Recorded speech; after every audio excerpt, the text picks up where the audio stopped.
पहिल्या लेक्चरमध्ये शिकतोय 11वीच्या डायरेक्टेड अँगल्स, साइन कन्व्हेन्शन म्हणजे काय, इनिशियल आर्म आणि टर्मिनल आर्म, हे सगळे पॉईंट्स आपल्याला कव्हर करायचे आहेत. ठीक आहे. तर मुलांनो, मराठीमध्येच डिस्कशन असणार आहे, पण सिलेबस नक्कीच इंग्लिशमधला आहे. काळजी करू नका, सगळ्यांना व्यवस्थित समजेल. आणि जर काही नाही समजलं तर मी तुम्हाला शेवटला ईमेल ID देईन, त्याच्यावर नक्की मला कमेंट करा, म्हणजे तुम्हाला जे काही डाऊट्स असतील ते पण क्लिअर करून देईन. ठीक आहे. तर चला बघूया आपण डायरेक्टेड अँगल्स म्हणजे काय.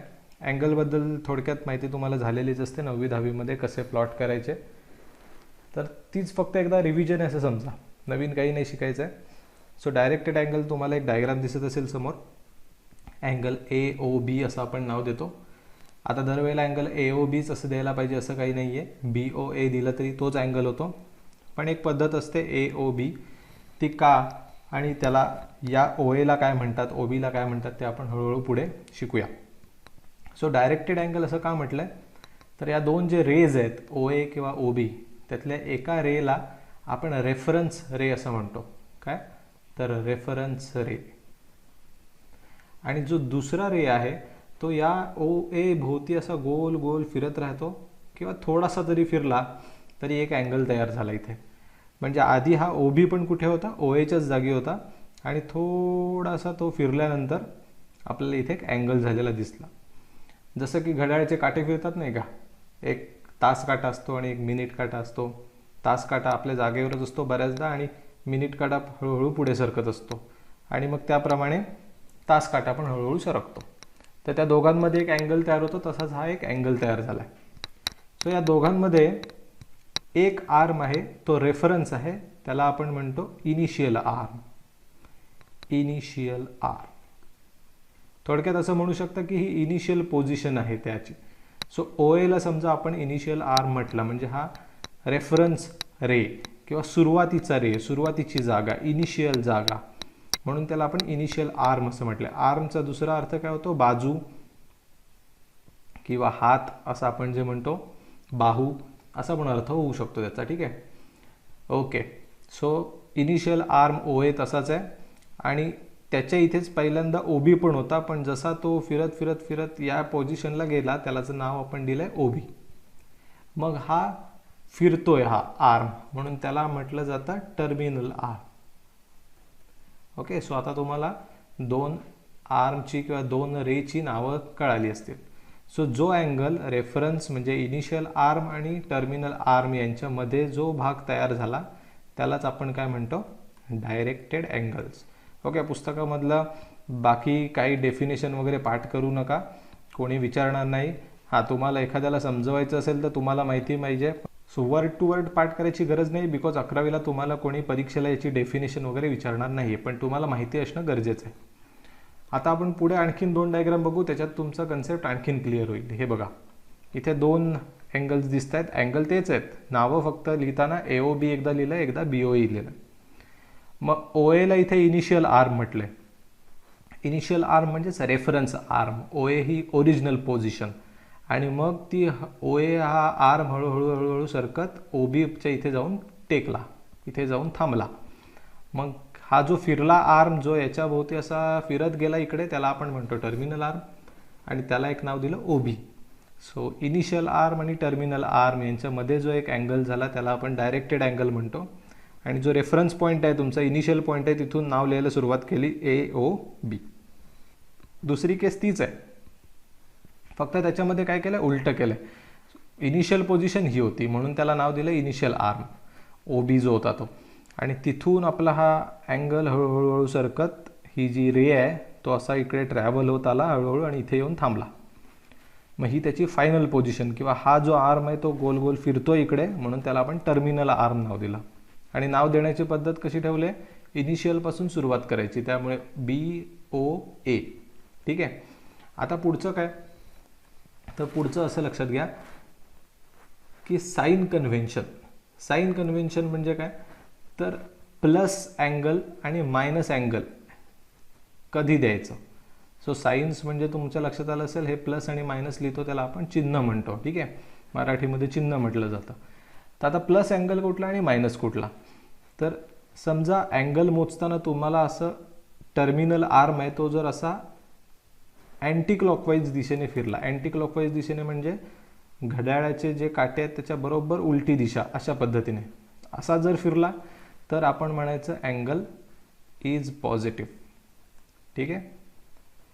मग आता या केसमध्ये तेच झालंय बघा, इनिशियल आर्म इथे आहे आणि टर्मिनल आर्म आहे तो कुठल्या दिशेला फिरला, अँटी क्लॉकवाईज डिरेक्शनला, त्यामुळे हा अँगल पॉझिटिव्ह पकडला जाणार. आणि इकडे काय झालं, इनिशियल आर्म कुठेही असू दे पण टर्मिनल आर्म फिरताना कुठल्या दिशेने फिरला, क्लॉकवाईज. सो इथे हा angle is negative.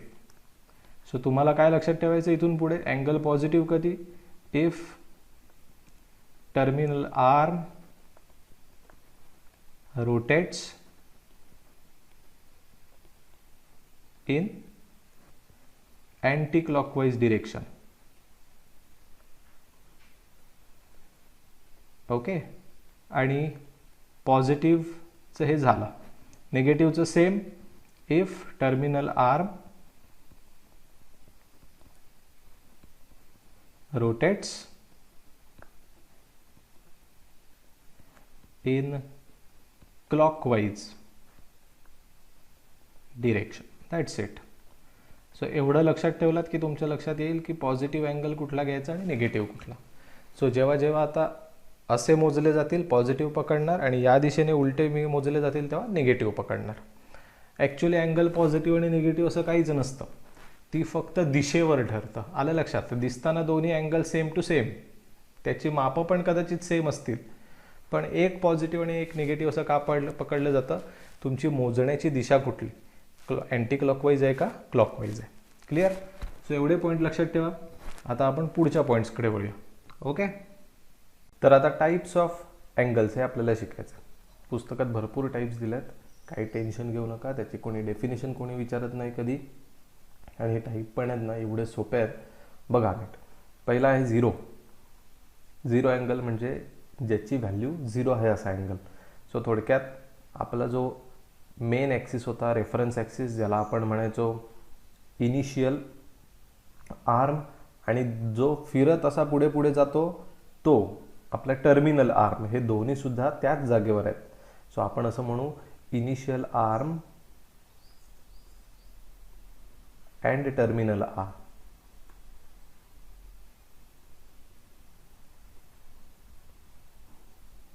Both are at the same position, एकाच जागी असतील तर आपण त्याला झिरो अँगल म्हणणार. थोडक्यात त्याची व्हॅल्यू झिरो पाहिजे अँगलची, तर त्याला झिरो अँगल म्हणायचं. एवढं सोपं आहे. दुसरा टाईप आहे one rotation angle. One rotation म्हणजे काय की इथे बघा, इनिशियल आर्म ओ ए आणि टर्मिनल आर्म ओ बी तिथेच आहे, सेम टू सेम जसा आधी होता तसंच. फक्त काय झालं आहे, एक राऊंड मारून परत आपण तिथे चालू आहे. फॉर एक्झाम्पल, समजा एखादा ग्राउंड आहे आणि तुम्ही इथून धावायला सुरुवात केली, तुम्ही एकही पाऊल धावला नाही, तिथेच उभे आहात, म्हणजे झिरो डिस्टन्स चाललात, थोडक्यात झिरो अँगल. आणि समजा तुम्ही एक राऊंड कंप्लीट करून परत तिथे आलात, तर बघताना असं वाटतं की तुम्ही झिरो चाललात, पण तसं नसतं, तुम्ही एक राऊंड कंप्लीट केलेला असतो. सो सेम अँगलच्या बाबतीत पण इनिशियल आर्म आणि टर्मिनल आर्म, इनिशियल आर्म आहे ओ ए आणि टर्मिनल आर्म आहे ओ बी. टर्मिनल आर्म म्हणजे जो गोल गोल फिरतो तो, मग तो फिरून परत इथेच आलाय, पण तो कसा एक राऊंड मारून आलाय. मग तो क्लॉकवाईज सुद्धा फिरू शकतो किंवा अँटी क्लॉकवाईज सुद्धा फिरू शकतो, पण किती रोटेशन कंप्लीट केलं पाहिजे, एकच रोटेशन केलं पाहिजे. मग त्याला आपण म्हणणार वन रोटेशन अँगल. आता हे एकच करणं पॉसिबल आहे का, दोन नाही का करू शकत, तीन नाही का करू शकत, तर नक्की करू शकतो. मग असे आपण two rotation angle, three rotation angle, असं किती सारख्या डेफिनेशन नाही बनवू शकत. ठीक आहे. सो कितीही रोटेशन मारू शकता, एक रोटेशन मारलं तर त्याला म्हणायचं one rotation angle. Clear. So हा होता आपला दुसरा पॉईंट. थर्ड पॉईंट होता स्ट्रेट अँगल. स्ट्रेट अँगल म्हणजे इनिशियल आर्मचं तोंड इकडे असेल, हा झाला इनिशियल आर्म, आणि टर्मिनल आर्मचं तोंड बरोबर त्याच्या विरुद्ध दिशेला. थोडक्यात अँगल जर इथून इथे मोजला अँटी क्लॉकवाईज डिरेक्शनला तर 180 डिग्री, आणि इथून इथे उलटा मोजला तर 180 डिग्रीज फक्त मायनस, कारण आपण मगाशीच बघितलंय साइन कन्व्हेन्शन, अँटी क्लॉकवाईज फिरलं तर पॉझिटिव्ह, क्लॉकवाईज फिरलं तर नेगेटिव्ह. आता हे दरवेळेला असं हॉरिझॉन्टल पाहिजे असंही नाही आहे, व्हर्टिकली असू शकतं. समजा हा OA असेल आणि बरोबर त्याच्या विरुद्ध दिशेला आपण OB काढला तर हा सुद्धा 180 डिग्रीच होणार आहे, म्हणजे हा सुद्धा स्ट्रेट अँगलच झाला. क्लिअर. चौथा टाईप आता आपण बघतोय आणि चौथा टाईप आहे त्याचं नाव आहे right angles. So right angle तुम्हाला माहितीच आहे की 90 डिग्री. सो इथून इथे जर मोजला तर एक्झॅक्टली 90 डिग्री होतो. मग आपण पॉझिटिव्ह चिन्ह का लिहिलं आहे? Because we are measuring in anticlockwise direction. तेच तुम्ही क्लॉकवाईजमध्ये मोजलं तर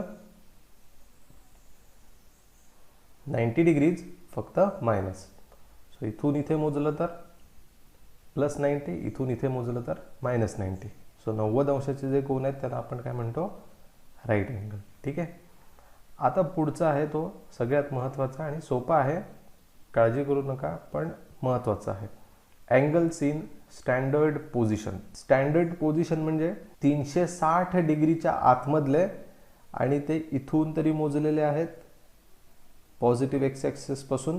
मग तुम्ही ते अँटी क्लॉकवाईजमध्ये मोजले तरी चालतील किंवा क्लॉकवाईजमध्ये मोजले तरी चालतील, पण मेजरमेंट कुठून घ्यायचं दरवेळेला?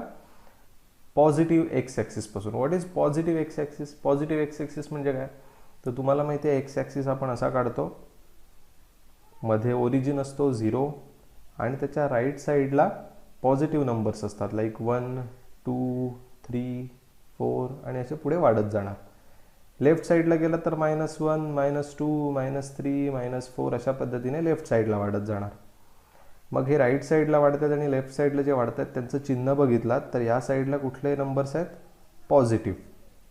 मग या पार्टला आपण एक्स ॲक्सिसचा जो हा पार्ट आहे ज्याच्यावर पॉझिटिव्ह नंबर्स आहेत त्यांना आपण म्हणतो एक्स ॲक्सिसच, पण पॉझिटिव्ह एक्स ॲक्सिस. क्लिअर.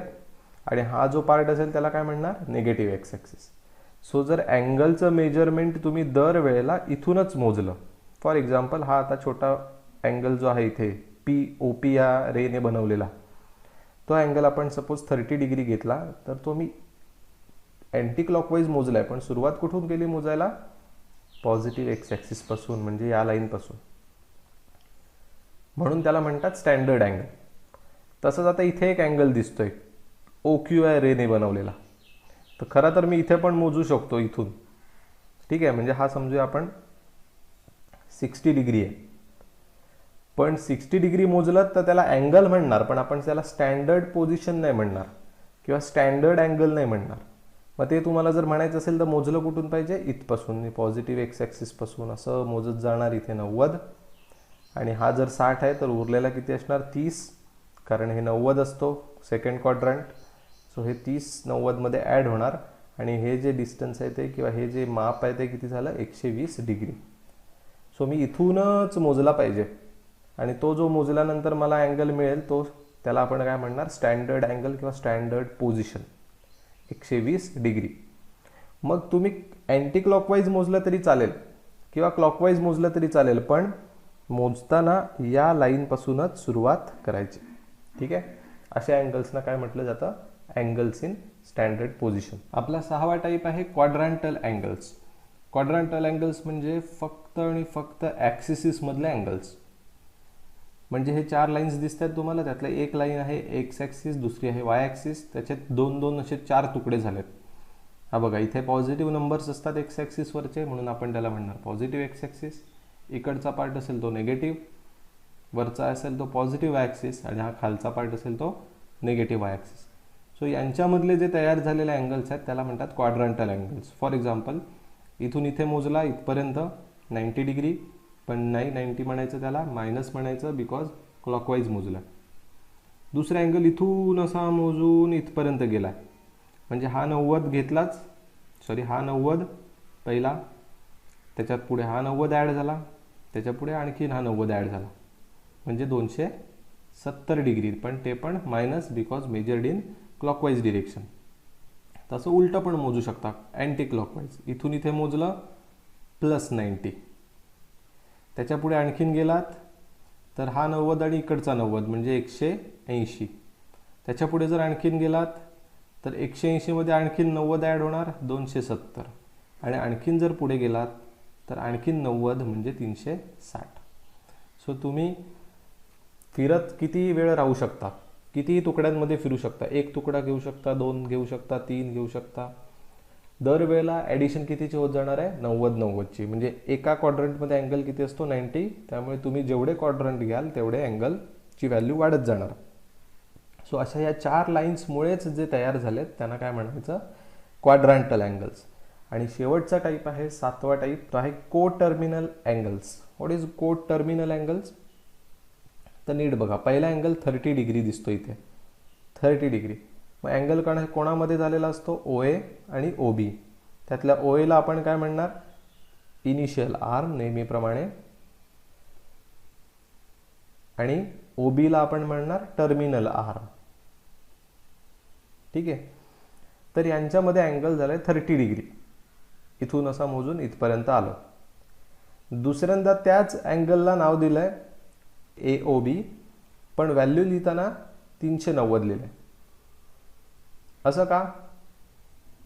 कारण इथून मेजरमेंट करायला सुरुवात केली, पण इथे थांबलो नाही, एक राऊंड कंप्लीट केला आणि परत इथे चालो.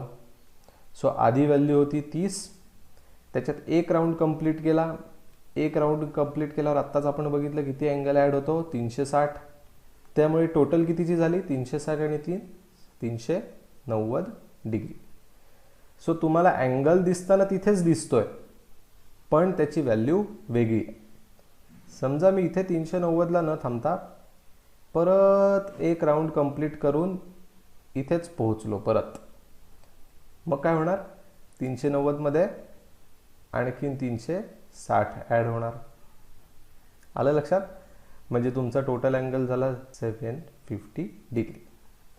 सो मला काय तुम्हाला सांगायचं आहे की सारखं सारखं तुम्ही असं फिरून त्याच पोझिशनला येऊ शकता, आणि त्याच पोझिशनला आलात तरी अँगलची दिसताना साईज तशीच दिसते, पण व्हॅल्यू त्याची अशी आहे, पहिल्यांदा 30 होती, मग 390 झाली, मग 750 झाली. म्हणजे टर्मिनल ॲक्सिस परत परत त्याच पोझिशनला येतं, पण व्हॅल्यू वेगवेगळी आहे. सो जर टर्मिनल आर्मची पोझिशन तीच राहत असेल, पण कशी रोटेशन्स घेऊन, तर अशा अँगल्सना आपण काय म्हणणार, को टर्मिनल अँगल्स. फॉर एक्झाम्पल इथे आपण असं म्हणू शकतो 30 डिग्री, 390 डिग्री आणि 750 डिग्री. हे तिन्ही पण कसे आहेत, को टर्मिनल अँगल्स आहेत, बिकॉज त्यांची डायग्राम काढताना अशीच काढली जाणार, त्याच्यात काही फरक नाही. पण फरक काय आहे, पहिल्या केसमध्ये टर्मिनल अँगल फक्त 30 डिग्रीने ट्रॅव्हल झालाय. दुसऱ्या केसमध्ये एक राऊंड कंप्लीट केला आणि मग परत 30 डिग्री. तिसऱ्या केसमध्ये 2 राऊंड कंप्लीट केले आणि मग परत 30 डिग्री. सो पोझिशन त्याची हीच असणार, पण व्हॅल्यू वेगवेगळी असणार. सो अशा पद्धतीने आपण अँगल्सचे टाईप्स पण कव्हर केले. याच्या पुढचा पार्ट पुढच्या लेक्चरमध्ये नक्की बघू, बघायला विसरू नका. पहिलं लेक्चर एकदा नीट बघून झालं की त्याचा अभ्यास करा, नोट्स बनवा आणि मग पुढच्या व्हिडिओकडे नक्की जा. थँक्यू.